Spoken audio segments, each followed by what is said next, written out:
Last வீடியோவில் என்ன அரிசி யூஸ் பண்ணுறோம் அப்படின்றது காமிச்சிருந்தேன். அடுத்து பார்த்திங்கன்னா பாவு பதம் எடுக்கிறது கிட்டத்தட்ட 2-3 டைம் பார்த்திங்கன்னா அதை டெஸ்ட் பண்ணுறாங்க. தண்ணியில் போட்டு நல்லா ஒன்று சேர வந்தால் தான் பாகு பதம் கரெக்டாக இருக்கும் அப்படின்னு சொல்லிட்டு.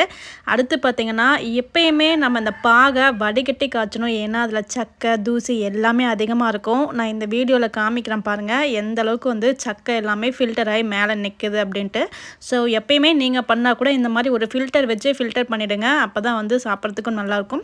ஸோ ஃபைனலாக பார்த்திங்கன்னா மாவு ரெடி ஆயிடுச்சு. இது ஒரு 2 to 3 நாள் நம்ம அப்படியே வந்து வச்சுட்டோம் அப்படின்னா சூப்பர் சாப்பிட்டா மாவு ரெடி ஆகிடும். அடுத்து எடுத்து அதிரசம் சுட வேண்டியது தான். நிறைய பேர் பார்த்திங்கன்னா நீங்கள் போடுற ஒரு சில வீடியோவில் மயில் சத்தம் கேட்குது அப்படின்னு சொல்லியிருந்தீங்க. ஆமாங்க, இந்த மலையில் தான் பார்த்திங்கன்னா மயில் சத்தம் கேட்கும். மலைக்கு ரொம்ப பக்கமே தான் நம்மளுடைய வீடு இருக்குது. ஸோ ரொம்ப சூப்பராக இருக்கும் நேச்சராக.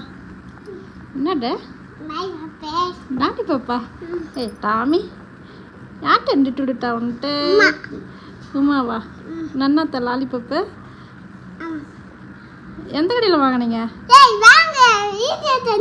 வீட்டில் செஞ்சோமா? என்ன டச்செல்லாம் இப்படி அழுக்கா இருக்கு? மாம்பழம் நீ சாப்பிட்டியா டச்சு சாப்பிட்டுச்சா? மாம்பழம் நீ சாப்பிட்டியா ட்ரெஸ்ஸு சாப்பிட்டுச்சா? இது அம்மாக்கம்மா இந்த லாலிபப்பு. சரி உமா கற்றுது பாரு என்னன்னு கேளு. சாப்பிடு.